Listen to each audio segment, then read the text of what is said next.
Shalom, boa noite, tudo bom? Prazer imenso poder falar mais uma vez para vocês. Estamos transmitindo mais um culto online. Hoje é dia 29 de março. Queria expressar mais uma vez que estamos morrendo de saudade de todos. Estamos contando as horas para a gente poder nos encontrar lá na igreja. E, em nome de Jesus, a gente poder se abraçar e esquecer tudo isso. Nós estamos vivendo apenas medidas de cuidados, né, para a gente poder impedir que esse vírus avance de uma forma tão veloz assim. Nós não estamos vivendo dias de desespero, embora muitos às vezes tenham essa sensação, mas eu quero dizer para vocês que nós temos um Deus poderosíssimo, que está nos guardando, que está conosco atravessando esse período de dificuldade. Eu trouxe uma palavra para a gente poder entender como Israel, em especial a capital Samaria, passou num momento de fome, também um período muito difícil.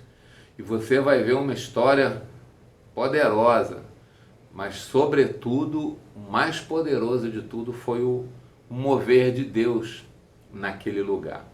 Se Deus é o Deus do impossível, você pode ficar tranquilo que nós vamos atravessar isso aí com muita facilidade.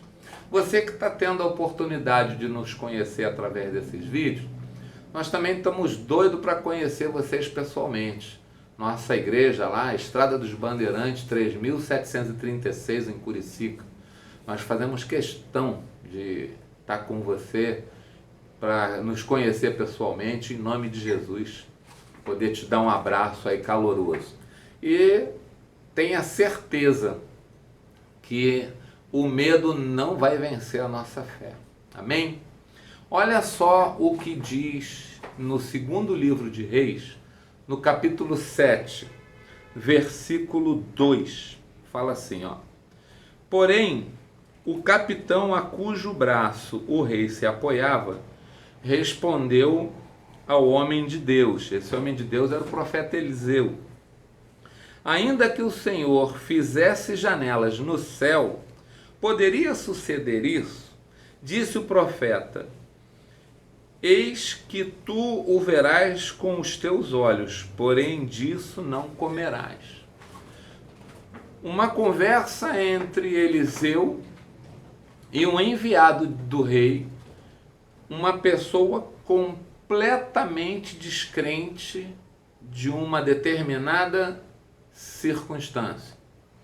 Eliseu, um profeta de Deus, completamente confiante no poder e no agir de Deus sobre a realidade daquele povo. Imagina só, nesse período, Israel, em especial a capital Samaria, vivia um momento muito difícil, um momento de fome, um momento pior do que uma calamidade pública. Sabe por quê? Porque chegou ao caos. A Bíblia fala que havia um rei chamado Ben-Hadad. Esse rei era um rei extremamente perverso, extremamente dominador e, sobretudo, conquistador. Só que esse rei, ele não era um rei que optava muito pelas batalhas. Ele era um rei extremamente estratégico. E o que ele resolveu fazer contra Israel?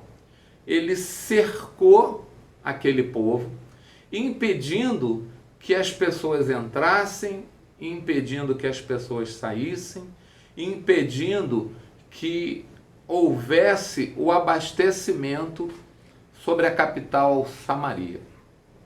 Isso, ao passar dos tempos, foi fazendo com que Samaria fosse entrando num momento de escassez. E a situação ficou tão desastrosa que não havia mais o que comer na cidade.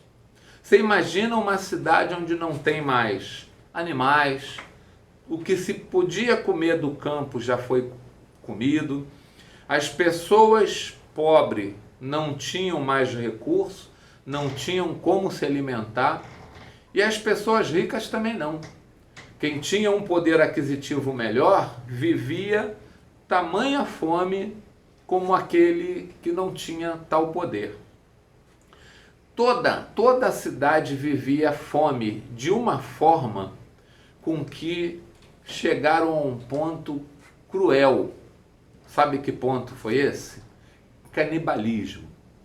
Por incrível que pareça, as pessoas começaram a comer uma às outras.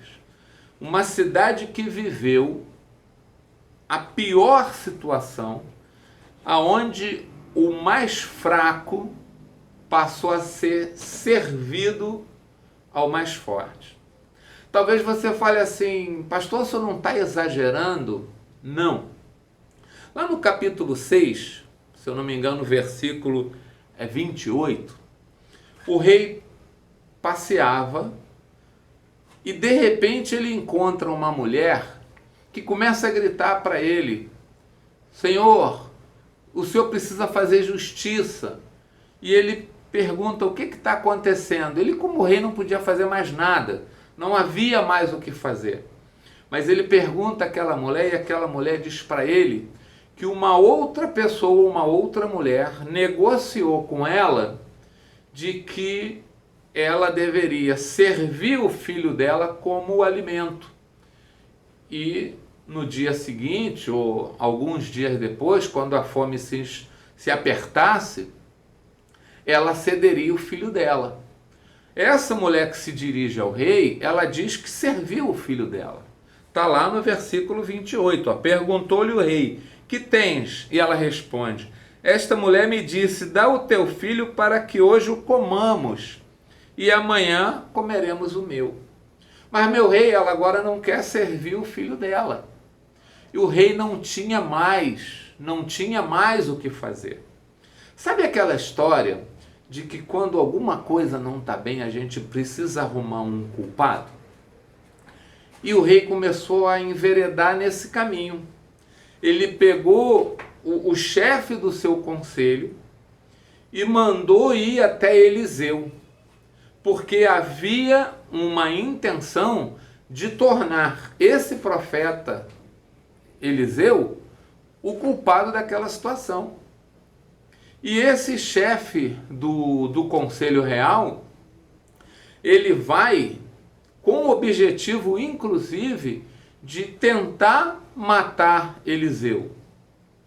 Só que quando ele chega até Eliseu, Eliseu fala para ele que em 24 horas aquela fome cessaria. Vou repetir para você entender.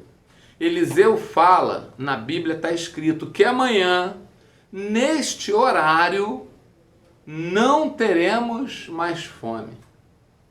Você consegue imaginar o tamanho do poder que esse Deus de Eliseu tem para transformar esse caos em fartura? Eu quero que você reflita sobre os nossos dias de hoje.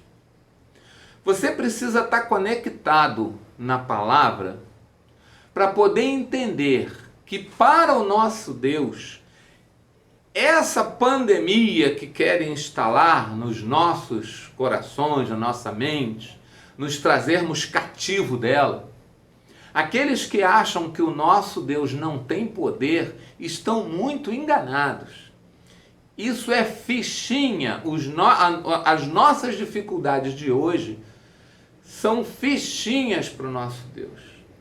Eliseu diz assim para este homem, em 24 horas não teremos mais fome.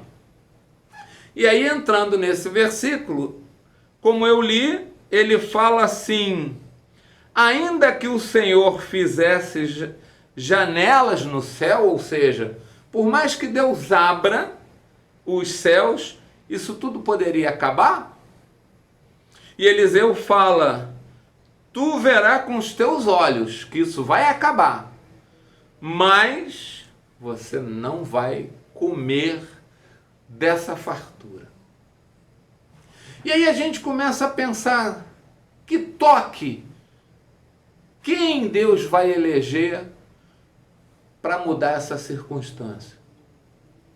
Geralmente, a nossa mente é programada para pensar assim: virá um exército poderoso, ainda mais forte do que o exército de Ben-Hadad.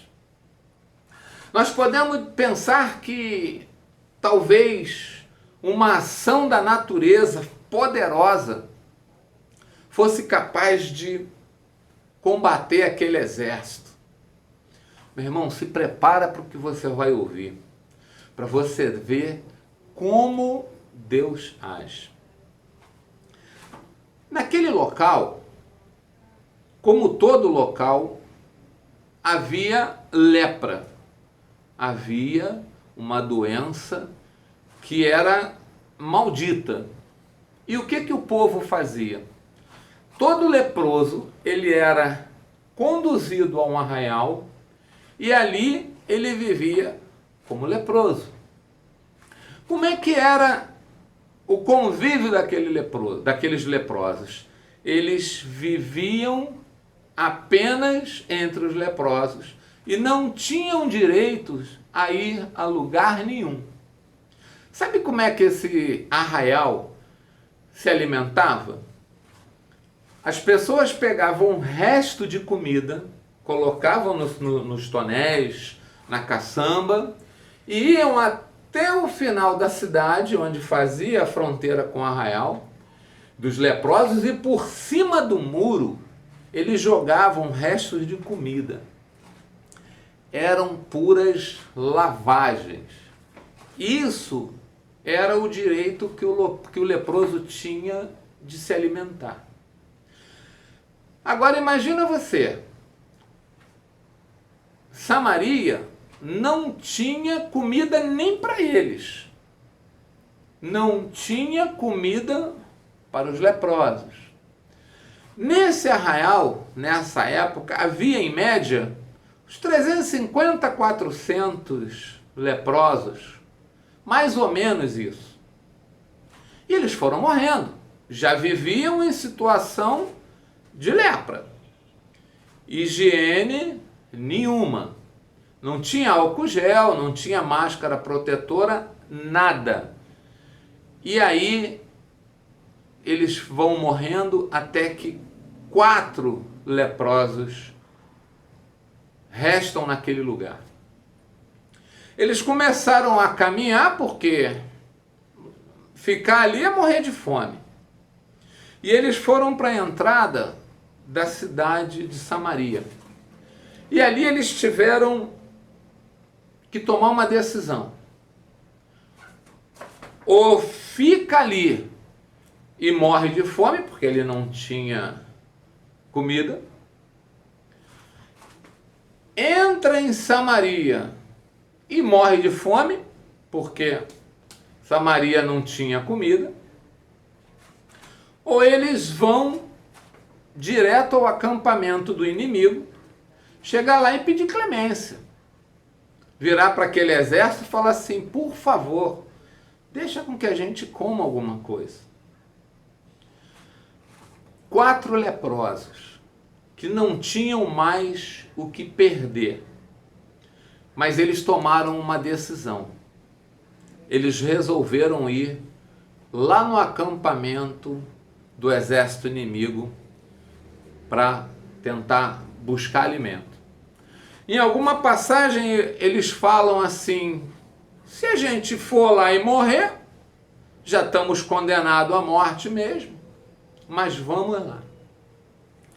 E a Bíblia fala que quando eles começam a caminhar em direção ao exército, que eles entram naquele arraial dos sírios, eles simplesmente não vê ninguém. Ninguém. O que eles veem? Os cavalos, todos os animais. eles veem uma fartura de comida imensa, absurda. Sabe uma cidade deserta? E para você entender como isso era grande, essa fartura, você imagina que para abastecer cavalos, soldados, por vários dias, porque eles tinham essa estratégia, né? Não esqueçam que eles cercaram Samaria. Samaria não tinha onde buscar alimento, mas eles recebiam alimentos. Então a quantidade de fartura que tinha naquele lugar, naquele acampamento, era imenso. E os leprosos começam a ficar assustados. Cadê esse povo? De repente, os leprosos perceberam que não havia ninguém. E o que eles fazem? Eles começam a comer, pegar prata, pegar ouro, pegar um monte de coisas. Até que um fala assim: epa, para, o que nós estamos fazendo? Nós já nos alimentamos, nós estamos querendo pegar para a gente o que a gente não tem mais como comer. Nós temos a cidade lá, que precisa de alimentação. E eles resolvem ir até Samaria. Imagina aquela cidade onde a entrada dos leprosos eram completamente proibidas, uma cidade já vivendo uma situação caótica, sem comida, e começam a ver os leprosos a chegarem, e eles vêm com aquela cara feliz. No nosso meio, diante de toda essa situação, nós estamos encontrando pessoas felizes. Sabe por quê? Porque dão valor àquilo que Deus tem feito na vida delas. Você que é líder, você que é crente em Deus, você que crê no nosso Senhor Jesus, você precisa levar essas boas novas com essa certeza de que houve uma mudança, um início de uma mudança. E aí eles falam: olha, nós estivemos lá, não tem ninguém, tem uma fartura absurda, vamos lá. O rei então pede que alguém vá naquele local e observa que aqueles leprosos estavam falando a verdade. Muita riqueza, muita fartura. A Bíblia fala na 2 Reis 7, capítulo 6, diz assim, porque o Senhor fizera ouvir no arraial dos Sírios ruídos de carros e de cavalos e ruídos de um grande exército, de maneira que disseram uns aos outros: eis que o rei de Israel alugou contra nós os reis dos heteus e os reis dos egípcios para virem contra nós. Desespero. Você tem noção do que é um exército consolidado, forte, que está acampado, dominou uma cidade e de repente sai correndo. Nem o líder daquele exército ficou. A Bíblia fala que os soldados, eles chegavam a arrancar as armaduras e as suas roupas de guerra e jogar fora, para poder estar mais leves para correr. 4 leprosos foram suficientes para fazer a profecia do profeta Eliseu se cumprir. 4 leprosos foram salvadores para todo um estado, para toda uma capital sair do poder de um rei invasor. 4 leprosos foram responsáveis por fazer aquele lugar que Deus deu às suas tribos, as tribos de Israel, voltarem a ser fértil, produtivas e fortes. 4 leprosos tiveram uma atitude. Tudo bem, esses 4 não sabiam nem aonde isso ia dar. De fato, eles só pensavam em si, em sobreviver, em tentar conseguir alguma coisa junto àquele exército. Mas sabe o que acontece? Quando Deus direciona, quando Deus quer, quando Deus toca, nós precisamos agir. Que essa palavra possa fazer você entender que você, por mais até que você se sinta o pior dos piores, por mais que você se sinta enfraquecido nessa hora, por mais que você ache que você não tem essa disposição toda, eu te convido a tomar uma atitude. Porque nós não temos o poder de mover tamanho resultado assim. Mas Deus tem. E Deus precisa usar cada um de nós. Nós não podemos ficar parados pensando, Deus vai fazer. Não.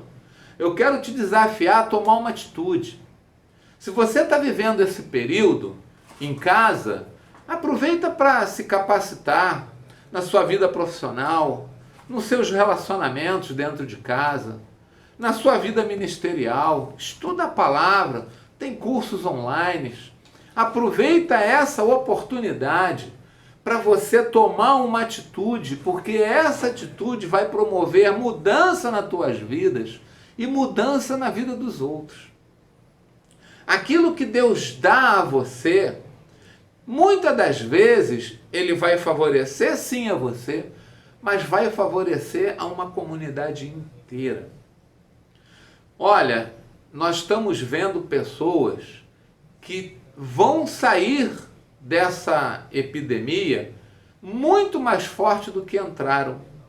Nós estamos vendo pessoas, pelo menos na nossa igreja eu tenho percebido isso, eu quero dizer para vocês que nos assistem, vocês que são membros, nós acreditamos em você. Nós sabemos que nós chegamos até aqui pela atitude que vocês tiveram. E eu quero dizer para você, faça como esses leprosos. Fica parado não. Não pensa que tudo já acabou. Nós estamos vendo pessoas viverem problemas de depressão, de angústia, de solidão. Esquece isso. Crê em Deus, toma uma atitude, faz a tua parte. Deus está fazendo a dele. 4 leprosos mudaram todo um contexto. 4 leprosos entraram aqui na Bíblia. Eles não têm nome, não. Não foram pessoas, filho de fulano, filho de Beltrano, da família tal, que eram... Não eram. Eles eram leprosos. A Bíblia não tem referência nenhuma de que eles faziam, de quem eles eram, o seu passado. Só 4 leprosos, isso basta. E 4 vencedores, porque haviam mais de 400 lá no arraial. E eles não se encovardaram em ficar lá esperando a morte. Eles tomaram uma atitude. E aí, o que aconteceu? Quando a notícia chegou na cidade, quando a notícia chegou em Samaria, aquilo lá é nosso, é alimento, os leprosos estão certos. Lembra que eu falei que Eliseu disse que em 24 horas aquela situação ia mudar? Mudou. O que o exército tinha de logística, de subsistência, de estoque, era suficiente para abastecer e alimentar toda Samaria.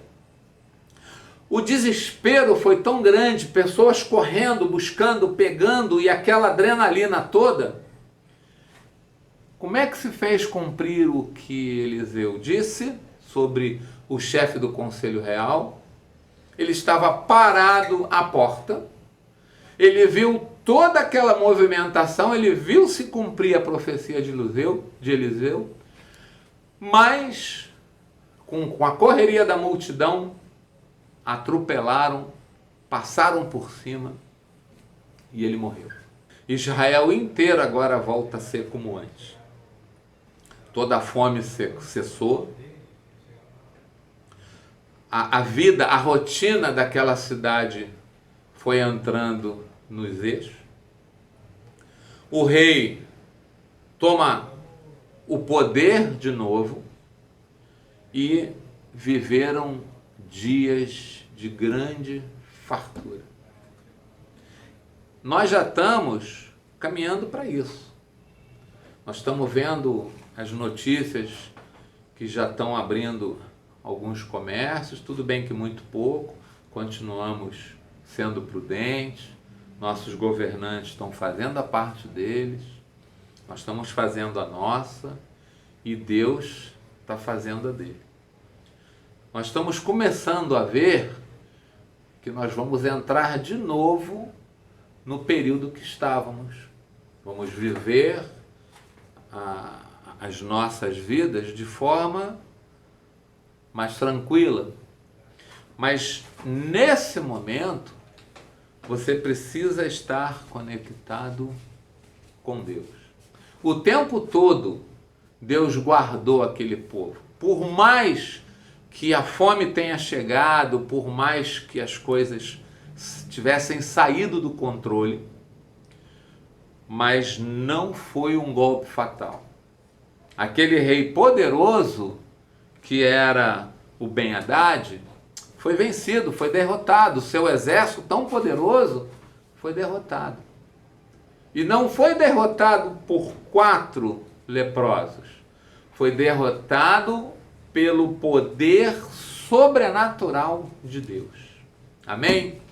Eu queria convidar vocês nesse momento que a gente possa elevar nosso coração a Deus, que nós possamos fazer um momento de agradecimento, de oração. Quero convidar você a fechar os teus olhos. Senhor, em nome de Jesus, Pai, nós queremos te agradecer, Deus, porque Tu continua sendo o nosso único e verdadeiro Deus. Pai, nós temos colocado nossas vidas em Tuas mãos, Deus. E nós temos a certeza, Pai, que dias melhores virão. Pai, que Tu possa fazer sobre o nosso povo, assim como Tu fez com aquele povo de Israel, Pai, que Tu possa restabelecer, Pai, a nossa vida social, as nossas dispensas, Pai, nossa vida financeira, nosso trabalho, Pai. Não permita, Deus, que ao alongar dessa pandemia, Deus, nós possamos ver pessoas perderem seus empregos. Não permita, Pai, que o pequeno, médio mercado, pequeno, médio comerciante, Deus, o empreendedor, tenha que fechar suas empresas, Pai. Que isso seja assim, Deus, um sinal de alerta para que nós possamos fazer mais as nossas reservas, nossas poupanças, para que quando venha uma situação difícil, nós possamos ter a nossa reserva. Pai, em nome do Teu Filho, Pai, nós Te agradecemos e sabemos, Deus, que em breve nós vamos poder estar ouvindo essas palavras, Pai, no nosso templo, na Tua casa, porque é lá, Deus, que nós queremos ter um encontro contigo. Meus amigos, meus irmãos, Deus abençoe a todos, que vocês tenham uma semana de paz, que vocês tenham uma semana sobrenatural. O poder de Deus vai agir na vida de cada um de nós. Eu deixo um beijo, um abraço, um carinho todo para vocês. Em nome de Jesus, que a graça do Senhor, que a misericórdia e a consolação do Espírito Santo caia sobre todos nós e nós possamos ter uma semana abençoada, uma semana guardada por nosso Senhor Jesus Cristo. Amém? Vão em paz, Deus abençoe, muito obrigado.